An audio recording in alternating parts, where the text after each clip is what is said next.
शिव गोपाल जी दिल्ली से। गुरुदेव आपके चरणों में बार बार प्रणाम। गुरुदेव आपके सत्संग से के प्रभाव से मन को मना भी लेता हूं और मन मान भी लेता है, बट फिर भी भटका देता है। अर्थ को लेकर एक दुविधा सी बनी रहती है कि पैसा खुदा नहीं है पर खुदा से कम भी नहीं है, ऐसा मन में रहता है। महाराज जी सोच से बाहर कभी परमार्थ में नहीं चल सकते कभी नहीं चल सकते। जब इतना बड़ा आदर आपने दे दिया, कभी परमार्थ में नहीं चल सकते, नहीं चल सकते। लिख लो कागज में, परमार्थ में भगवान से बराबर है पैसा, भगवान के बराबर है। अरे जो माँ लक्ष्मी स्वयं भगवान उनकी तरफ चितौते नहीं, चरण दबाती रहती हैं। आपने भगवान के समान पैसे को रख दिया। क्या देता है ये? विषय सेवन, शरीर का पोषण, ये भगवान है हमारा क्या? एक श्वास अभी ठाकुर जी रोक दे, पैसे में ताकत है, दूसरी श्वास चला दे, ताकत है। ठाकुर जी ने कर दिया खत्म श्वास। पैसा क्या चीज है? अगर सुमेरु पर्वत जैसा सोना हो, करोड़ों अरब खरब के रत्न हो, तो आप एक श्वास नहीं खरीद सकते। उसे ठाकुर जी की बराबरी कैसे दे सकते हो? शरीर पोषण के लिए अर्थ है, भोजन है, परिवार है, समूह है, इसी का नाम माया। और शरीर मैं हूं क्या? शरीर मैं थोड़ी हूं। मेरा स्वरूप तो भगवान का अंश है ना। वो पैसे से चलता है क्या?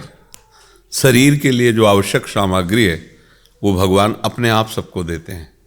तुम तो मनुष्य हो, तुम तो करते हो, इसलिए अहंकार तुम्हें कि मैं करके कमा रहा हूं। कितने से सृष्टि में जीव हैं जिनको भगवान ही तो केवल भरण पोषण करते हैं। अनंत जीव हैं। तुम ना साबुन लगा के नहाते हो, ऐसी चिड़िया पक्षी के देखते रह जाओगे, एकदम रंग बिरंगे, एकदम स्वस्थ। ना उनको डॉक्टर की जरूरत है और ना उनको भोग सामग्री की जरूरत है, अपने आप भगवान सारी व्यवस्था करते हैं। रहीमन बहु भेषज करत ब्याज न छाड़त साथ, खग मृग बसत अरोग बन हरियनाथ के नाथ। ऐसा कैसे निकल गया तुम्हारे मुंह से कि भगवान से कम नहीं है? ऐसा नहीं बोल। भगवान के समान हम केवल भगवान को समझते हैं। जिनके एक संकल्प से अनंत ब्रह्मांडों का सृजन होता है, वो माया भगवान की समानता कर सकती है? तुम तो एक धन को केवल लेके बोले। संपूर्ण चराचर जगत उनकी एक संकल्प वृत्ति से, उनकी समानता कौन कर सकता है? सारद शेष महेश जिनके गुणों का गान करते हैं, माँ लक्ष्मी जिनके चरण चापती रहती हैं, जिनके भय से मृत्यु भयभीत रहती, मृत्यु जो सबको भयभीत, भगवान से कम नहीं। ऐसा मतलब आप चूंकि भक्त वेश में, इसलिए संसारी आदमी बोलता तो मतलब ही नहीं उससे, लेकिन आप रज लगाए हो, आप भक्त हो, आप ऐसा नहीं बोल सकते। हाँ, ऐसा नहीं। भगवान भरण पोषण करने वाले हमारे स्वामी हैं। देखो उनके भक्त क्या कहे, कबीरा सब जग निर्धना, धनवंता नहीं कोई, धनवंता सोई जानिए, जाके राम नाम धन होए। भगवान का नाम संपूर्ण सुखों को प्रदान करने वाला है। जिसने धन को भी बनाया है वो मालिक है। वो एक पर्वत का नाम सुना, सुमेर पर्वत, 4 लाख योजन का है सोने का। 1 योजन का मतलब 4 कोष, 1 कोष का मतलब 3 किलोमीटर। 4 लाख योजन लंबा, 4 लाख योजन चौड़ा एक पर्वत है उसकी सृष्टि में। ऐसे अनेकों पर्वत है, रत्नों की खान है। उसकी समानता ये माया कर सकती है? हम लोग इसी भ्रम में इसीलिए आगे नहीं बढ़ पाते हैं। इसीलिए आगे वो हमारे लिए नई सृष्टि पैदा कर देगा। हमारा मालिक है, हमारे लिए नई सृष्टि कर देगा। हमारा भरोसा तो दृढ़ हो जाए ना। हमारा भरोसा इसी में लगा है। अपबल तपबल और बाहुबल, चौथो बल है दाम। नहीं बात बनेगी। सूर किशोर कृपाते सब बल हारे को हरि नाम। अब बात बन जाएगी। अगर धन भगवान से कम नहीं है तो मेरी शांति हो जानी चाहिए हृदय में, क्योंकि भगवान के समान है ना। आज तक किसी एक व्यक्ति का नाम लो जिसके पास धन उसकी इच्छा के अनुसार आ गया हो और वो कह रहा हो अब कछु नाथ न चाहे मोरी। एक व्यक्ति इतिहास में बता दो। प्रगट में तो बात ही क्या है, इतिहास में सिकंदर जब गया था ना, तो उसने ऐसे अपने 100 से हाथ निकलवाने के लिए आज्ञा की थी, जब मैं मरूं तो ऐसे हाथ करके जा, कि वो सिकंदर जो कहीं पराजित नहीं हुआ, सांप को लूटने वाला, वो लूट के जा रहा है, कुछ नहीं ले जा रहा है। क्या है? ऐसी बुद्धि रखने से हम फिर भगवान के मार्ग में आगे नहीं बढ़। कुछ चले मस्त रहो। पारसमणि है तो सोने की जरूरत नहीं, लोहा छुआ दो सोना बन जाएगा। भगवान है तो अनंत ब्रह्मांडों का सृजन करने वाले हैं, उनके समान। तो अभी चूंकि अपने लोग बच्चे हैं, अभी ज्ञान नहीं है, अवस्था शरीर की हो गई होगी, लेकिन बुद्धि तो बच्चा ही है ना। बच्चा जैसे खिलौनों से इतना प्यार करता हो, कहता है कि माता पिता को मैं छोड़ सकता हूँ, खिलौने नहीं छोड़ सकता। लेकिन आखिरी बात, अगर केवल खिलौने ही देकर उसे अलग कर दिया जाए तो उन्हीं खिलौनों को फोड़ डालेगा और भाग के माँ की गोद में बैठेगा। वो कुछ क्षण के लिए अपने राग को नहीं संभाल पाता तो कहता मैं खिलौना नहीं दूंगा, मैं मम्मी पापा को छोड़ सकता हूँ। लेकिन थोड़ी देर बाद जब उसका राग खत्म होगा तो उसी खिलौने को तोड़ के भाग के मम्मी पापा की गोद में जाएगा। हमारे मम्मी पापा है भगवान, ये सब खिलौना है। खिलौने में ऐसे राजी हो गए बच्चों की तरह, ये अपने मम्मी पापा, तुम्हें हो माता च पिता, तुम्हें हो बंधुश्च सखा, तुम्हें विद्या और द्रविणं तुम्हें हो सर्वम मम देव देव। इसी से परम लाभ मिले। भगवान को अपना मानो, सब कुछ प्राप्त हो जाता है। जो शरीर यात्रा के लिए चाहिए ना, वो सब व्यवस्था कर देते हैं। वो अखिल लोगों के, उनके पास व्यवस्था की कमी, ऐसे व्यवस्था होती है। उनको कारीगर की थोड़ी जरूरत होती है व्यवस्था के लिए। भगवान ने जब सृष्टि बनाई तो किसी को उनको सहयोग की थोड़ी जरूरत है। वही ब्रह्मा बन गए, वही विष्णु बन गए, वही महादेव बन गए, वही चराचर जगत अपने आप से अपने आप में। मान लो कुम्हार है तो चाक है, और कुम्हार है मिट्टी है, तीन अलग हुए, फिर वो पात्र निर्माण करता है। इसमें भगवान अपने आप से अपने आप का विस्तार कर दिए, दूसरा कोई है ही नहीं। जब ज्ञान होगा आपको तो यही दिखाई देगा, जैसे गोस्वामी जी को दिखाई दे रहा, सी राम में सब जग जानी, भगवान ही भगवान सब जगह है। लोकेश जी, गुरुदेव आपके चरणों में कोटि कोटि प्रणाम। गुरुदेव, मेरे मन में कुछ भाव आते थे, परंतु आपकी आज्ञा याद आती थी कि नाम जप और आज्ञा पालन करो तो गुरु के पास ही हो। परंतु गुरुदेव, कुछ दिन पहले एक एकांतिक वार्तालाप में आपने किन्हीं साधक के प्रश्न के उत्तर में कहा कि हमारी नज़रों में रहो, आते जाते रहो। जब हम देखेंगे कि ये सेवा में है तो तुम्हारे ऊपर हम शासन करेंगे, कि हम तुम्हारी गलतियों को प्रकाशित बताकर तुम्हें ठीक मार्ग पर चलाएंगे। गुरुदेव, मेरे मन में हमेशा ये भाव आते हैं कि आप मुझ पर शासन करके अपनी आज्ञा में चलाएं। दूर रहकर मुझे ये पूर्ण रूप से संभव प्रतीत नहीं होता, कृपया मार्गदर्शन करें। नहीं, अगर गुरु को मनुष्य समझोगे तो ये बात है। अगर गुरु को परमात्मा तत्व मानोगे तो अखंड मंडलाकारम व्याप्तमेन चराचरम। तुम जहाँ हो वही तुम्हारा गुरुदेव आसपास तुम्हें देख रहा है, तुम्हारी रक्षा कर रहा है, तुम्हारे हृदय में बैठा है, तुम्हारे बाहर बैठा हुआ है। गुरु को मनुष्य समझोगे तो मनुष्य एक देशी होता है और वो फिर रक्षा नहीं कर पाएगा। एक देशी एक देश में रक्षा कर सकता है, लेकिन सर्वत्र विराजमान जो गुरु को मानता है वही सुरक्षित रहता है।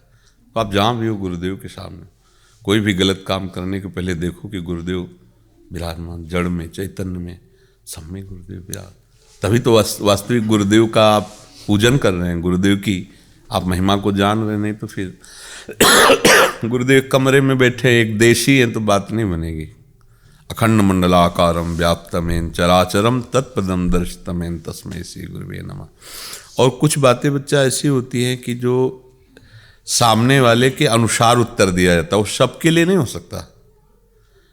अब जैसे मेडिकल स्टोर में दवाइयाँ आई हैं, लेकिन डॉक्टर एक ही बुखार है लेकिन अलग अलग पावर की दवाई देगा, अलग अलग। अब कह दो वो टेबलेट सूट दिया हमको भी दो, तो नहीं है, उसके मन के अनुसार चलो, अपने नहीं। ऐसे मानो किसी उपासक को देख रहे हैं, उस समय अंदर स्फुरणा हो रही, ऐसा ही इसको उपदेश देना है। अब वो सार्वजनिक नहीं होगा, केवल उस व्यक्ति की अवस्था स्थिति के कारण उसको उपदेश दिया जाता है। ये बात समझ। जैसे हम तो मान लो प्रश्नकर्ता की स्थिति देखकर कहते हैं जरूरी नहीं कि आप तिलक लगाइए, जरूरी नहीं कि आप कंठ बांधिए। अगर परिवार में विरोध होता है, झगड़ा होता है, मत कीजिए, राधा राधा बोलिए। अब ये सिद्धांत तो नहीं हो गया ना, ये पर्सनल उसके लिए उपदेश, उसकी परिस्थिति के कारण उपदेश है। ऐसे कई उपदेश होते हैं जो परिस्थिति के कारण उसके लिए केवल होते हैं, सार्वजनिक नहीं होते। तो ऐसे प्रश्न अगर अपने दिमाग में आए तो उत्तर ले लेना चाहिए। हमें देखना है हमारे योग्य क्या है, हमारे लिए क्या आदेश है। उसके लिए ऐसा आदेश तो ऐसा तो नहीं कि उसके जैसा ही मेरे को आदेश है। अगर वो सार्वजनिक है तो बात अलग है, अगर पर्सनल उपदेश है। अब यहाँ सार्वजनिक उत्तर कम, पर्सनल उत्तर होते हैं। जैसे आप प्रश्न कर रहे हैं तो आपकी तरफ देखा, आपकी स्थिति क्या है, आपकी भावना क्या है, उसके अनुसार उत्तर। वहाँ जो बोलते हैं वो सार्वजनिक बोलते हैं।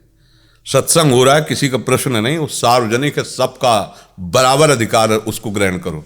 लेकिन यहाँ के जो प्रश्न उत्तर हैं उसमें विचार करना पड़ेगा कि सामने वाला व्यक्ति किस परिस्थिति में है, किस स्थिति में है, उसके अनुसार उसको उत्तर दिया जा रहा है। समझ रहे ना जी। गुरुदेव, मैं आपकी आज्ञा से, आपकी कृपा से 3 महीने से वृंदावन वास कर पा रहा हूँ। गुरुदेव, मैं एक ब्रिजवासी परिवार के घर में किराए पे रहता हूँ। उनके घर में लड्डू गोपाल और अन्य देवी देवताओं का भी ठाकुर जी का भोग लगता है, तो क्या मैं उसे पाऊँ कभी, अगर वो दें तो? हाँ, ब्रजवासी भाव से पाइए, ठाकुर के प्रसाद भाव से नहीं। ब्रजवासी स्वयं भगवत स्वरूप है, उनका दिया हुआ बड़े बड़े संत पाते हैं, ऐसे पा लेना चाहिए। गुरुदेव, एक और प्रश्न है। हमारी परंपरा में श्री राधा वल्लभ लाल जी की उपासना है। ये स्वरूप भगवान भोले बाबा ने अपने हृदय से प्रकट किया है। आपके सत्संग में हमने सुना है कि उनका प्रवेश हमारी रस सेवा उपासना में, जो हमारे लाडली लाल नवनिवृत्त निकुंज में विराजमान, वहाँ कहीं भी किसी भी ग्रंथ में ऐसा लिखा हो कि महादेव जी ने जाकर श्री जी के चरणों में महावर लगाया, वहाँ की बात का है। नवनिवृत्त निकुंज में श्री जी के श्रीअंग की सेवा का अधिकार यन्नारदादि सुकैर अगम्यम, कभी ऐसा वर्णन कहीं किसी भी शास्त्र में कि नारद जी बीणा लेकर निकुंज में प्रवेश कर रहे हैं, श्री जी ने। एक सीमा है, वहाँ तक महान महान भक्तों वहाँ प्रवेश होता तो सिर्फ सहचरी, दूसरा नहीं। समझ रहे ना, इसलिए वर्णन बाहर का किया जाता है ऐसा। सोमेश जी, राधे राधे महाराज जी। श्री राम शरणम, लुधियाना से दीक्षा ली है महाराज जी, राम शरणम से। गुरुदेव, अब मेरा मन श्री कृष्ण लीला में लग रहा है, उनके नाम में रुचि पैदा हो रही है, पर मेरे गुरुदेव निकुंज गमन कर गए हैं। गुरुदेव, मेरा आगे का मार्गदर्शन करें कि मैं अभी। हाँ, हमारे हिसाब से तो आप अपने गुरुदेव के द्वारा दिया हुआ मंत्र जपिए और खूब सत्संग सुनिए। आइए, प्रभु से प्यार कीजिए, चाहे कृष्ण से कीजिए चाहे राम जी से कीजिए, मंत्र गुरुदेव का जपिए। हाँ, और सत्संग खूब सुनिए, कोई परेशानी नहीं। कोई समस्या है क्या? 2 दिन पहले हम आए हैं घूमने के लिए जी जी। तो हमें ये नहीं मालूम था कि यहाँ का कौन कौन से मंदिर है। बांकेबारी मंदिर मुझे मालूम था जहाँ पे आए। जी जी। वहाँ पे माथा टेका, इतना रश था तो मेरा मन कला में चला गया कि चलो हम यहाँ से चलते, इतने रश में नहीं रहना है। जो ही हम वल्लभ जी के मंदिर के गए और वहाँ मत्था टेका और हमें वहाँ पे ऐसा लगा कि कुछ अलग सा महसूस हुआ। और जैसे हम बाहर आए उससे लेके आज तक आपके पास कैसे आए हैं, क्या हो रहा है, और प्रभु का विधान होता है, उन्हीं के विधान से है। और कल सत्संग में सुबह आपके पास आए तो मेरे जो क्वेश्चन थे 2 दिन के अपने आप ही, तो मैं बड़ा विचलित था। तो 2 दिन से ऐसे मेरे एनर्जी लेवल भी अलग से हुआ। जब हमसे प्रश्न करोगे तो हम शास्त्रीय प्रमाण आपको उत्तर देंगे। और प्रीति न काऊ की कान बिचारे, जब प्रेम की बात हृदय में आती है तो किसी भी सिद्धांत को नहीं मानता, केवल अपने प्यारे से प्यार करता है। जब प्रीति की तरंग आएगी कि लाडली लाल, तो फिर किसी को उपदेश काम नहीं करेगा। हम कहेंगे कि नहीं, उसी गुरु को मानिए, उसी गुरु मंत्र को जपिए, क्योंकि सिद्धांत है। पर आपका प्रेम जब उदय होगा तो सारे सिद्धांत को एक तरफ करके लाडली जी के चरणों की तरफ बढ़ जाएगा।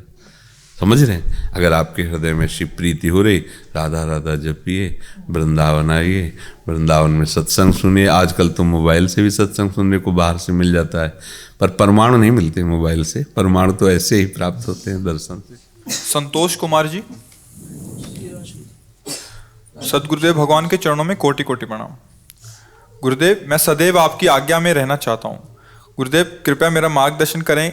मैं अब पुनः जीवन मरण के चक्कर में नहीं पड़ना चाहता। आप जो भी आज्ञा देंगे मैं उसका पूर्णतः पालन करने का कोशिश करूंगा। पालन करने की सामर्थ्य जहाँ से प्राप्त होती है वही आज्ञा, उसी में लग जाओ। राधा राधा राधा, जो नाम मिला है, जो मंत्र मिला है, इसी में आपको पालन करने की सामर्थ्य मिलेगी।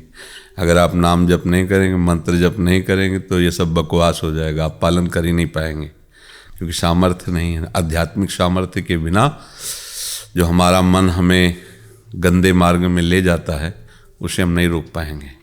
उसको रोकने के लिए आध्यात्मिक सामर्थ्य चाहिए, और नाम मंत्र ये आध्यात्मिक सामर्थ्य प्रकट करते हैं।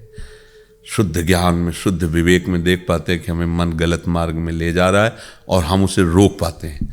लगभग सबको पता होता है कि ये गलत कर रहा हूँ, रोक नहीं पाते क्योंकि सामर्थ्य नहीं होती। तो श्री हरिवंश नाम बल लहों, तब बात बनेगी। नाम का बल आ जाए फिर सब बात बन जाएगी। उसी नाम का निरंतर जप करो, यही सबके लिए प्रार्थना भी है और आज्ञा भी है। उसी से सब ठीक हो जाएगा। नाम जब निरंतर नहीं करोगे तो सामर्थ्य नहीं आएगी। फिर तो कभी इधर खड़े हैं माया की तरफ, कभी इधर खड़े हैं भक्ति की तरफ, ऐसे ही समय व्यतीत होता रहेगा। बाद में अनुभव में आएगा कि हमारे हाथ कुछ नहीं लगा। और नाम जब करते रहोगे, एक मार्ग में चलते रहोगे, मंजिल मिल जाएगी। समझ रहे ना जी। शीला जी, राधा वल्लभ श्री हरिवंश बाबा, बाबा राधा वल्लभ जी की प्रसादी वस्त्रों को क्या हम पहन सकते हैं? कैसे पहनोगे? नहीं, हम कह रहे राधा वल्लभ जी का जैसे, तो कैसे पहनोगे? तुम्हारे शरीर में कैसे आएगा? मतलब चुनरी है, भजन के समय ओढ़ लिया, सिराहने रख लिया, या जो प्रसादी उनके जो भी वस्त्र हैं अपने सिराहने तकिया के नीचे रख लिया। हर समय प्रणाम नमस्कार पवित्र आसन में। अगर हमें लगता है हमारा सैया आसन अपवित्र है तो सिंहासन में रख लिया। प्रभु के प्रसादी वस्त्र ना, उनको हम एक तो शरीर में पहने भी नहीं जा सकते, और दूसरे हर समय शरीर हमारा अपवित्र रहता है, तो हम माथे पे लगा के प्रणाम उनको पहन नहीं सकते। क्यों?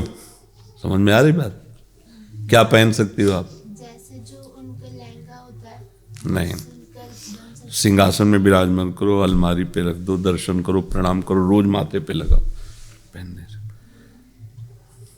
जैसे व्यवहार की बात है, आप लहंगा पहने हो, आपको लघु शंका लगी,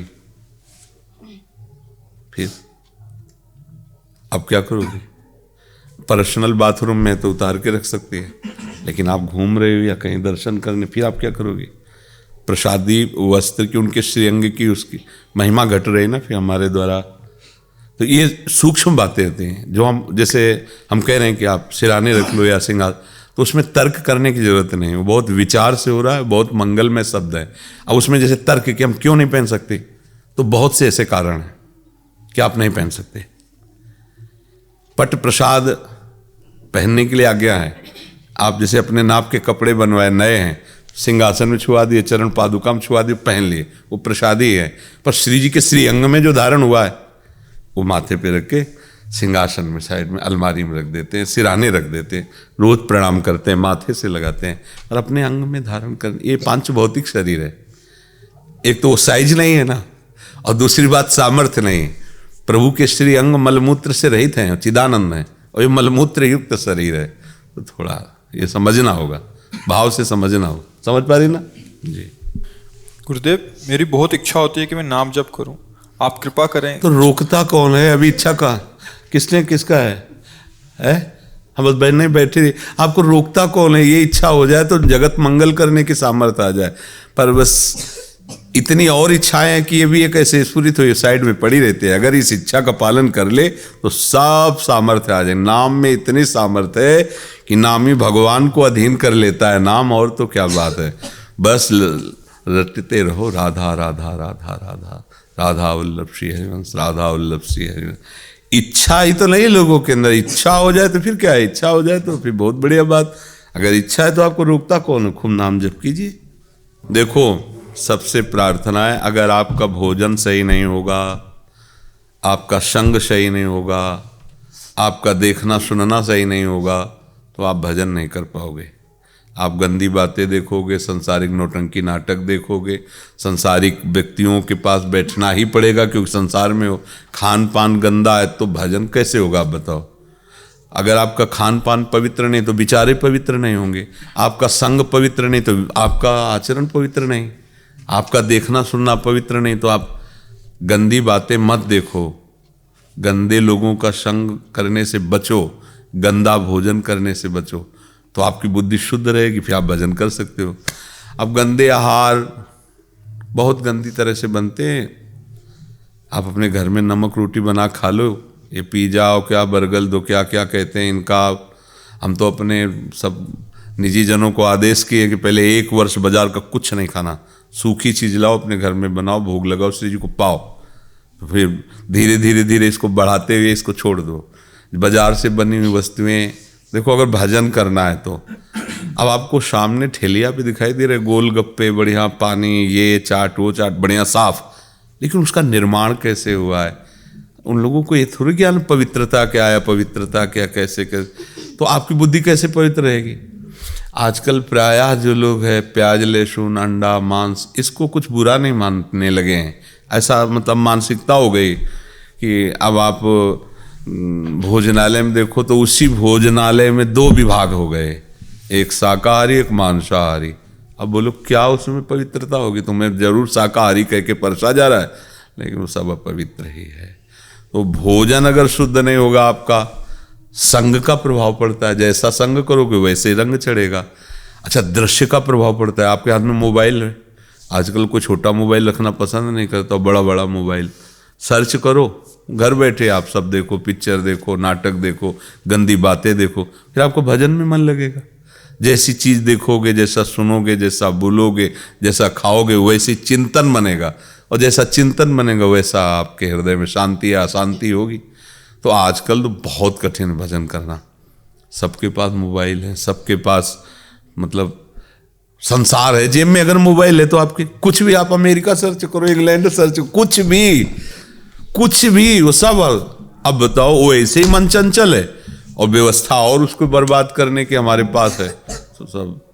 इसलिए बहुत सावधान रहो। कम से कम ऐसे आचरण हमारे हों कि जो राक्षसों से न मिलते हों। माता पिता का आदर करना, बड़े बूढ़ों का सम्मान करते हुए घर गृहस्थी में जैसे हो ना, अच्छा भोजन पाना, अच्छे विचार, खूब नाम जप करो, स्वस्थ रहो शरीर से भी और मन से भी। अच्छा व्यवहार नहीं होगा तो जैसे गंदे लोग आचरण करते हैं ना, वो जमा होता रहता मन में, और एक दिन मन इतना बेकार हो जाता है कि उसी को कहते हैं डिप्रेशन। अब बेकार कर, मन ने ही उसको बेकार कर। जिस मन के साथ में गंदगी उसने बटोरी, वही मन अब उसको जब तक जिएगा तब तक परेशानी। उसको भय, बेमतलब की कल्पनात्मक भय, इतना वो डिप्रेशन में हो जाता है कि उसको लगता है कि शरीर को नष्ट कर दें। ये वही मन है जिसका तुमने साथ दिया, आज तुम्हारा वो नाश करने के लिए तैयार हो गया। तो ऐसा ना सोचो कि अगर हम गंदी बातें देखेंगे, गंदे आचरण करेंगे, गंदा संग करेंगे तो हमारा क्या बिगड़ जाएगा। तुम्हारा मन जब गंदगी को बटोर लेगा तब वो तुमको ऐसा दुख देगा कि फिर कोई उपाय, जब मन ही दुख दे रहा है तो अब किससे, बाहर से किसी, क्योंकि आपका भजन नहीं, आप प्रभु का चिंतन नहीं करें। तो मन का काम चिंतन करना, और निगेटिव चिंतन कराएगा, पावर है नहीं तो निगेटिव चिंतन करने में होता क्या, फिर परेशानी है। इसलिए सावधान रहो, नाम जप करो, शास्त्रों का स्वाध्याय करो, सत्संग करो, अच्छा भोजन पाओ, जहां तक हो सके पवित्र भोजन पाओ। लोगों के साथ ऐसे व्यवहार करो जो अच्छा व्यवहार हो, गंदा व्यवहार मत करो। ये जो गंदगी की सब बातें हैं नहीं, एक धर्म से चलोगे तो धर्म तुम्हारी रक्षा कर लेगा, और जो धर्म से नहीं चलता हो अंतिम परिणाम में, कुछ समय के लिए तो छूट है, आप कर लो पाप, कुछ नहीं बिगड़ेगा कुछ समय तक, क्योंकि आपको अवसर दिया गया। और जब उस फसल की आपको अन्न राशि मिलेगी तब तुम्हारे होश खराब हो जाएंगे। जो पाप बोया ना, और जब वो काटने का समय आएगा तब आप असमर्थ होंगे, फिर भोगना ही पड़ेगा। अवश्य में वो भोगतव्यम। इसलिए डरो, कोई पाप ना बने। भगवान से प्रार्थना करते रहो कि नाथ हमसे कोई पाप ना बने, किसी को दुख ना पहुंचे। भाई मनुष्य जन्म मिला है ना, देखो अपने थाल सजा करके भोजन करो तो क्या सुख मिलता है, और कोई भूखा आदमी बैठा हो अपना भोजन उसे पवा दो, फिर देखो आपको कैसा लगता है। आपको मतलब डबल ऊर्जा मिलेगी, और एक हृदय शीतल होगा, और एक अलौकिक सुख मिलेगा। भोजन वही है, आप उसे पाते तो थोड़ा सुख मिले। लेकिन एक भूखा आदमी है और आपने वो भोजन अपना उसको दे दिया, तो आप खुद अनुभव कीजिए कि आपको एक कैसी शीतलता मिलती है हृदय में, और एक उमगन होती है। यद्यपि भूखे हो पर एक में सामर्थ्य जागृत होती है आपके अंदर, और ऐसा लगेगा कि ये काम हम जरूर करते रहें। किसी भूखे को, किसी गरीब को, किसी दुखी को, किसी बीमार को, चाहे कोई जीव हो, अगर हम थोड़ा भी सहयोग कर दें तो देखो हृदय शीतल होने लगता है। और अगर हम किसी की थाली छीन ली है, किसी को दुख दिया है, किसी की हिंसा की, तो हृदय जलेगा और वो भोगना पड़ेगा। आज हमें समझ में नहीं आता, जब परिणाम आएगा। तो इसलिए परिणाम का विचार करो और बुरे कर्म मत करो, बुरे लोगों का संग मत करो, नाम जप करो।